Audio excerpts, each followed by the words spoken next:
Alors on va créer notre premier contrôleur. Donc les contrôleurs, ils se génèrent en ligne de commande avec Artisan. Donc les lignes de commande, vous les trouvez ici, dans votre PHP Storm. Vous passez votre souris en bas sur la petite icône et vous avez un terminal intégré. Alors ce terminal intégré, je vais grossir un tout petit peu la taille du code.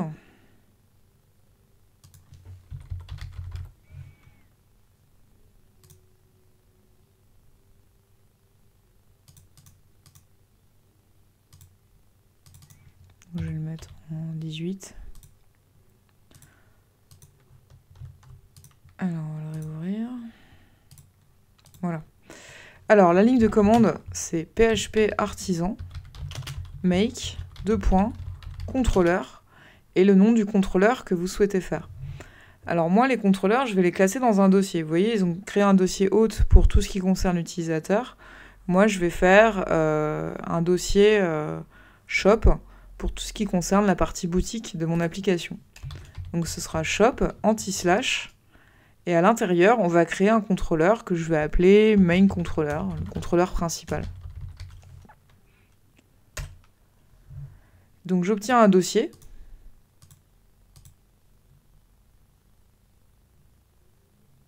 Et vous voyez, j'ai un problème, c'est que moi j'aurais voulu avoir un dossier. Et il m'a fait une classe qui s'appelle shop main controller, alors que moi je voulais un dossier shop qui contient la classe main controller.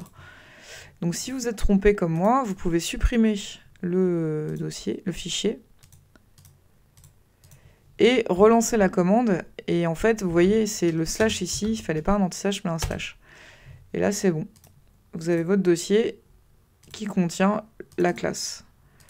Donc dans cette classe, je vais créer ma première méthode.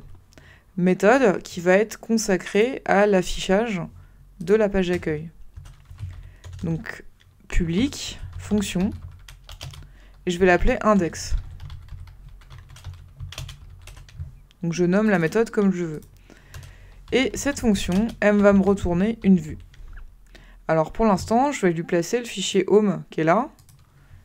Et vous allez voir qu'on va obtenir la même chose que ce qu'on a déjà.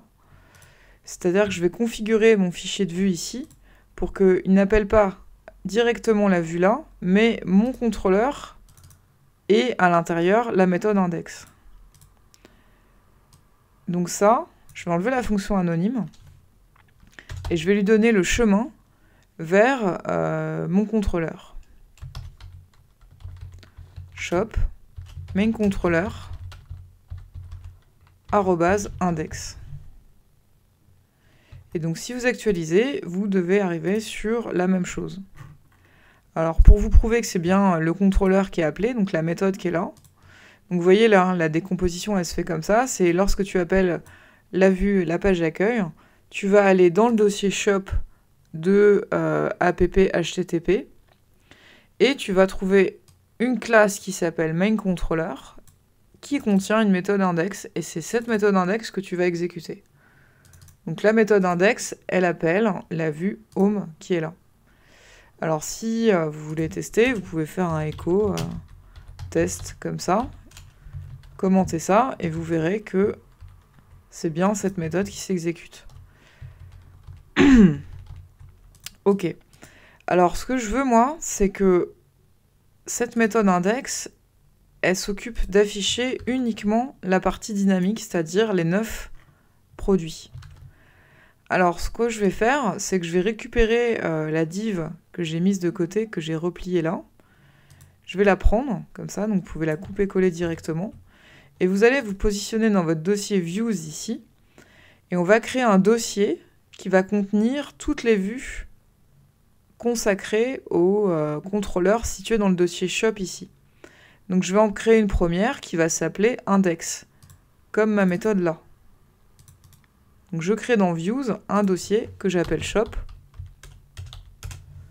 Et dans ce dossier Shop, je crée un fichier Blade que j'appelle index.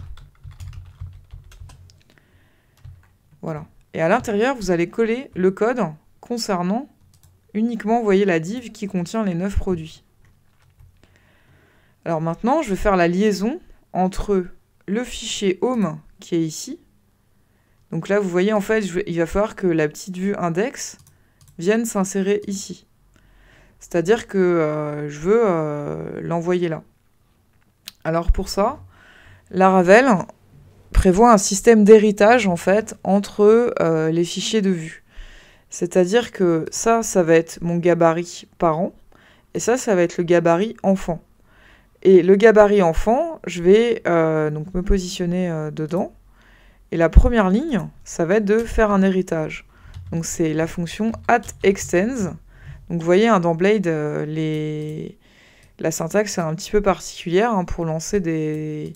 Il y a des fonctions intégrées comme ça. Donc c'est @extends, entre parenthèses, le nom du template. Donc c'est home. Donc celui-là. Et ce que je vais lui dire, c'est dans ce template home, donc le template parent, tu vas venir t'insérer à cet endroit-là. Donc je vais déclarer dans le template parent une zone, en fait, qui s'appelle yield. Donc ça, c'est une syntaxe de Blade qui crée, en fait, une zone consacrée à l'héritage. Cette zone, je vais l'appeler content. Voilà. Donc je crée un yield dans le gabarit parent. Et dans le gabarit enfant, je vais créer une section qui va faire référence à ce yield. Donc ça s'appelle content. Vous voyez, là, tout de suite, il fait le lien entre la section et le yield dans le gabarit parent.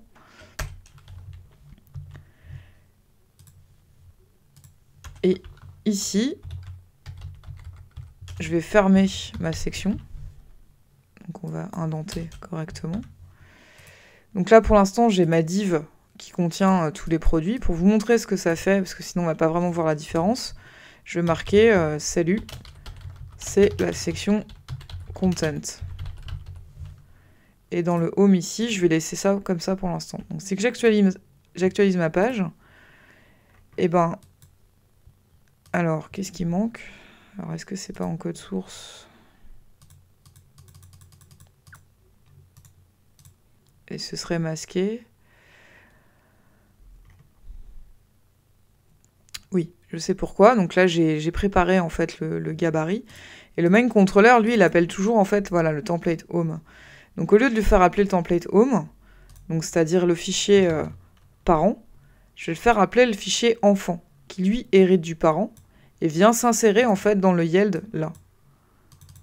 Donc on va dire que c'est dans shop index, il va trouver le gabarit enfant. Et là, ça y est, j'ai bien la petite phrase qui s'affiche. Donc si vous voulez maintenant remettre le HTML qu'on avait avant, c'est-à-dire toute la div qui contient les produits, et bien vous avez ici, vous voyez, le HTML qui se met.